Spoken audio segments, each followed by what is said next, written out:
Red light po ang ginagamit. Pag kayo po ay papasok sa health service, hindi po ba kinukunan kayo ng temperatura? Infrared din po yung ginagamit doon na form of radiation. Tapos po yung mga sagera, yung mga night vision glasses, kahit nasa dilim po, walang ilaw, nakakakita po kayo kung may parating na kalaban o may panganib na dumarating kasi nakikita po yung heat signature ng katawan ng mga tao. Infrared po ang ginagamit na radiation dito. Sino po may TV sa inyo sa bahay? Hindi po ba meron kayong remote control? Infrared din po yung ginagamit doon. Tapos yung mga fiber optic cables tsaka yung laser po, yung mga laser pointer, infrared din po ang ginagamit.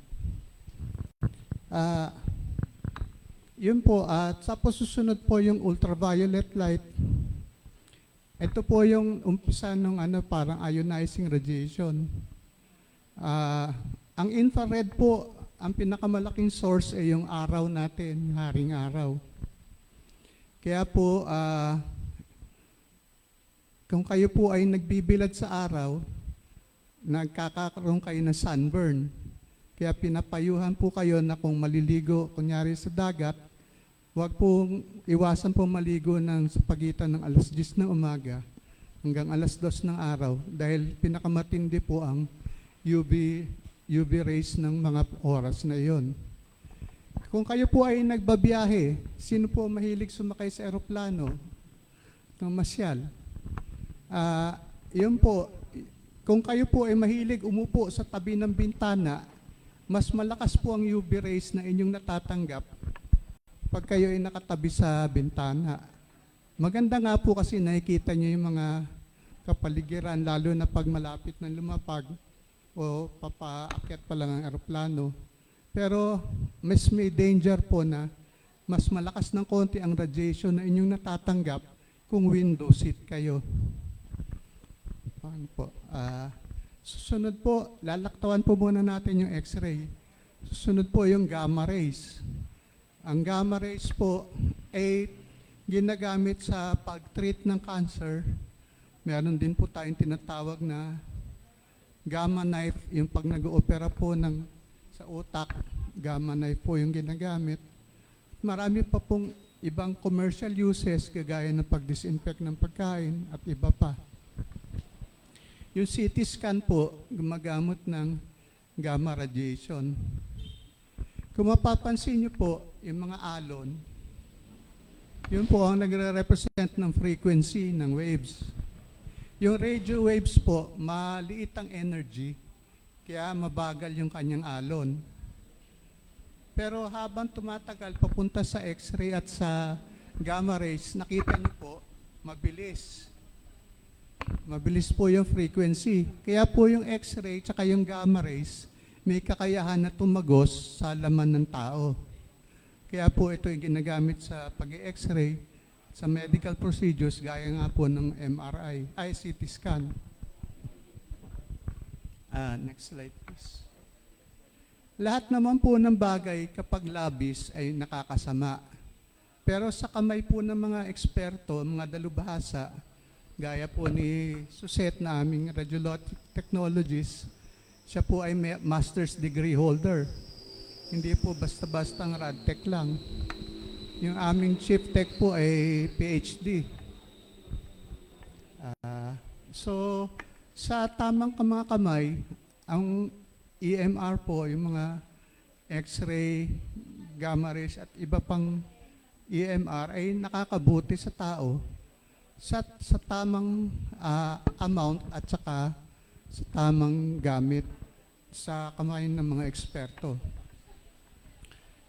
Paano po natin may iwasan yung mababawasan yung natatanggap nating radiation sa araw-araw? Kung kayo po ay may TV, mas maigi po yung mga bagong TV ngayon yung flat screen. Bakit po? Kasi yung mga flat screen po, wala yung picture tube. Yung mga lumang TV po, hindi po ba ang lalaki? Ang tataba. Kasi may picture tube po yun. May cathode tube po yun, dun po nag-aano ng radiation. Mas maigi po yung mga bagong screens ngayon na flat screen. Pwede niyong gamitin sa mga TV tsaka monitor ng computer. Yun po, mas bawas ang radiation na nai-emit. Ganon din po yung sa cellphone. Ang uso po ngayon, meron ng mga 3G, 5G, 4G, 5G. Pag tumataas po yung gigahertz, tumataas din po yung radiation na inyong maaring matanggap. Isa pa po, yung akin pong salamin, may blue light protection po ito at may anti-rad protection. Pwede rin po nyong ilagay sa computer monitors nyo para po mabawasan yung blue light na inyong natatanggap. Yung blue light po ay isa dun sa visible frequencies ng light. Di po ba red, orange, yellow, green, blue, violet. Yung pinakamapinsala po sa ating retina ng mata ay yung blue frequency ng ilaw. Kaya kung kayo po ay, ang trabaho nyo ay madalas kayo nakaharap sa computer tulad ko, sa aking pagbabasa ng x-ray, nakaharap po ako lagi sa computer, kailangan po may protection yung inyong salamin sa blue light. Ano pa po ang maaring ibang tips? Alam niyo po ba yung radon? 55% po ng radiation ay nagmumula sa radon. Ano po yung radon? Ito po ay isang gas na hindi natin nakikita. Ito po ay mula sa decay ng uranium. Ito po ay maaari nating makita sa lupa, sa mga bato, at hindi po natin maiwasan makatanggap nito. Pero ang pinakamapanganib po yung mga nasa construction. Kasi po yung materialis ng construction, marami pong radon. Maaari pong isang construction worker ay makatanggap ng 1,300 millirems ng radon sa kanilang trabaho. Alam nyo rin po ba na yung paninigarilyo, hindi lang po nakakakos ng cancer, direkta sa baga, ito rin po ay may ini-emit na radiation. Bawat labas po ng usok ay meron pong sa isang taon mga 1,300 millirems ng radiation ang binubugan nyo sa paninigarilyo. Kaya yung mga naninigarilyo pa po dyan, maaari po itigil nyo na. Ako po na-stroke dahil sa dating labis na paninigarilyo. Hindi pa tumigil kung hindi na-stroke. Yan, napatunayan po na masama talaga po yung paninigarilyo. Tapos yun nga po, nag-emit pa po kayo ng radiation dahil sa paninigarilyo. Yung mga mahilig gumamit ng microwave, hindi naman po masama, kaya lang panatiliin nyo pong nasa good working condition ng inyong mga microwave oven. Ano po? Next slide. Sabi ko nga po kanina, ang X-ray at gamma rays ay may sapat na enerhiya para tumago sa katawan ng tao. Ano po? Kaya po tayo nakakapag-likha ng mga imahe at nakikita po natin ang loob ng ating katawan. At po yung mga ibang organs sa ating katawan. Yun lang po yung mga buto hindi kayang tagusin ng X-ray. Next slide po. Ayan po, pangkaraniwan po ang chest x-ray, kayo po ay nakaharap sa plaka. Tapos ang tubo po ay 6 feet from the patient and the tube. Bakit po ganun? Kasi nasa pag-aaral po, napatunayan na yung imahe po ay hindi na-distort pag ganun ang distansya. Kaya po sa pagbabasa ng x-ray, kung makikita niyo po yung imahe, ang una nyo nakikita yung buto sa likod kasi yun po yung unang tinatamaan ng beams ng x-ray. Tapos, yung mga tadyang sa harap, yun po ay mas malabo kung titignan nyo sa x-ray. Mahalaga po na kayo'y sumunod sa instruction ng mga RadTech. Pag kayo po ay pinahinga ng malalim, kayo po ay huminga ng malalim. Bakit po? Yung paghinga po ng malalim, itinutulak po niya yung diaphragm pababa. Kasi po, pag hindi nyo ginawa yun, tinutulak yung diaphragm, yung puso nyo pataas, nagmumuka pong malaki yung puso. At yung blood vessels po doon sa ibaba ng baga, naka-crowd din po. Kaya nagmumuka kayo kung minsan nagkakaroon ng pneumonia. Kaya mahalaga po na sumunod kayo sa instruction ng mga RADTEC pag sinabi nilang huminga ng malalim at pigilin mo ng hinga. Hindi po nila gawa-gawa yun. Ito po ay para sa inyo rin, para malaman natin mabuti kung ano yung kondisyon ng inyong baga at yung kondisyon ng inyong puso. Bakit po sinasagawa ang x-ray? Yan po mga dahilan. Maaring gusto ng doktor niya makita ang kondisyon ng inyong baga. Kung kayo po ay inuubo, kung kayo hinahapo. Ang hindi po ibig sabihin na kung kayo executive na kayo po ay laging nasa air condition na kwarto, na hindi nagko-commute, na hindi na kayo magkaka-TB. Meron po akong pasyente dati nung ako ay nasa private pa. Siya po ay vice president ng Citibank. Binasahan ko po ng TB, dinimanda ako. Paano raw po ba siya magkaka-TB?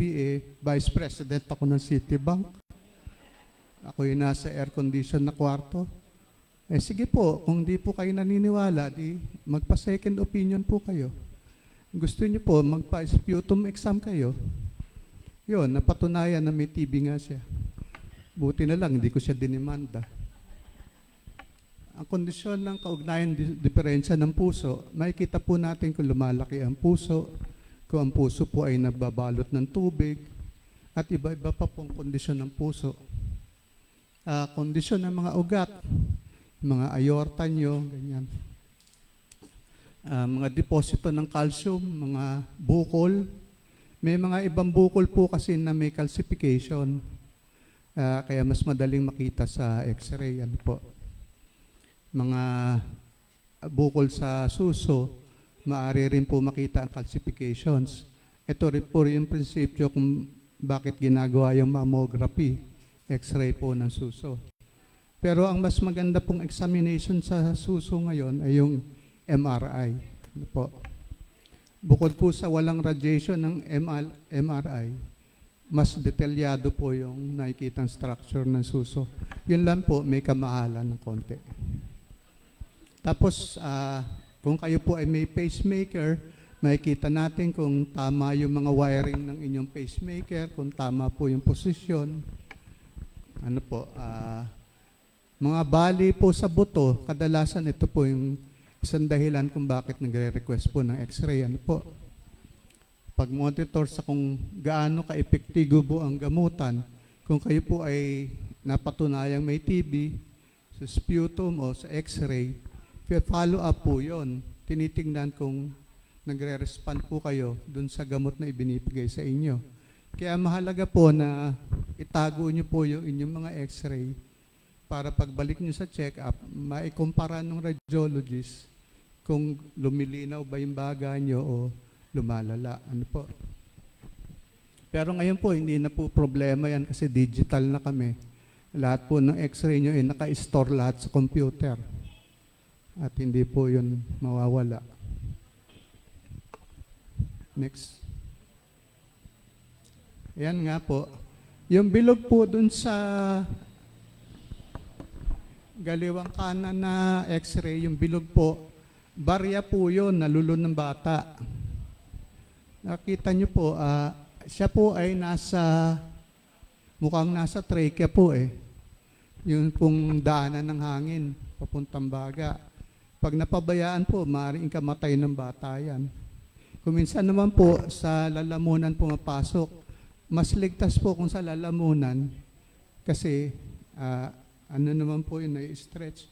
Hindi po tulad ng trachea na medyo rigid. Pag nagbara yun doon, baka tumigil ang paghinga ng bata. Ano po?